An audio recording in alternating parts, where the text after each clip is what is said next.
Hello, I'm Wyatt Mitchison, and today we're here with head coach of the men's basketball team, Rick Croy. Coach, how are you? Wyatt, great to see you and appreciate you having me on. Of course.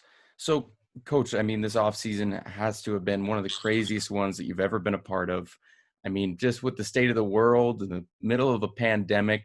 But I think some news that kind of got brushed under the rug was that the WAC board voted for our transition period to end. So we can now compete in the WAC tournament in March in Las Vegas. So how has your training changed to kind of prepare for that? Well, really exciting news about the opportunity to play in the WAC tournament. Our training right now really has not been centered on the WAC tournament. We're just trying to, we've had to make accommodations to make sure we're handling the coronavirus properly. Our head trainer, Tim Clark's done an incredible job keeping our campus and our guys safe.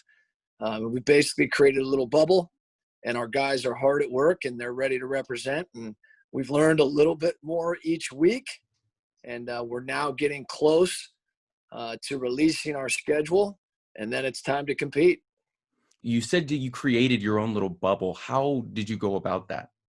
Well, our guys, the majority of our guys arrived around July 20th or sometime just before then. And they got here before the rest of our regular student body. We quarantined them. We tested everybody. We didn't have any positive tests. And we've basically just socially distanced. We've worn masks. Our guys have been extremely responsible. And in doing so, we essentially created a mini CBU bubble. We've basically stayed as a team for the most part. Our meals, we've been separated. The food's been grab and go. We haven't had a lot of team meals. And again, our guys have handled their business, and they understand what's going on in the world right now, and how lucky they are to be doing what they're doing and be so well resourced at CBU and supported. And we've got a great opportunity in front of us. And so if there's a few small changes that we have to make, we'll do so for the opportunity to compete. Probably this season you guys won't have fans in the stands, and the crazies are probably some of the people that really get the energy up and going. How has it been to kind of prepare to play with no fans probably? I think it's kind of an old school concept, and,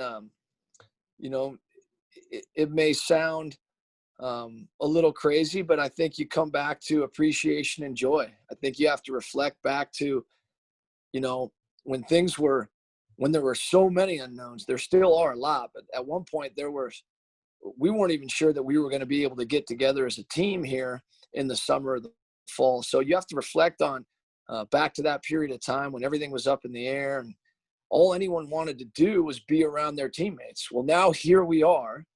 And how do you approach each day? Do you have a spirit of appreciation and gratitude? Or are you frustrated because potentially there may not be fans in the stands? I think our energy has to come from within. We have to be full of intrinsic motivation. We have to be proud to represent CBU, and we have to love the thrill of competing. And I think there are great opportunities in front of us. I think our fans will get an opportunity to feel these guys, even if it's online or on TV. I think people are really going to be able to feel what this team is about and what our program stands for. So there are so many things to be thankful for. And I think this period of time is put a greater emphasis on focusing on those things instead of the things that maybe aren't in play. Well, with all the challenges ahead of you guys, I wish you guys nothing but the best this year. I can't wait to either listen or stream CBU basketball just to get a little bit of normalcy back in my life.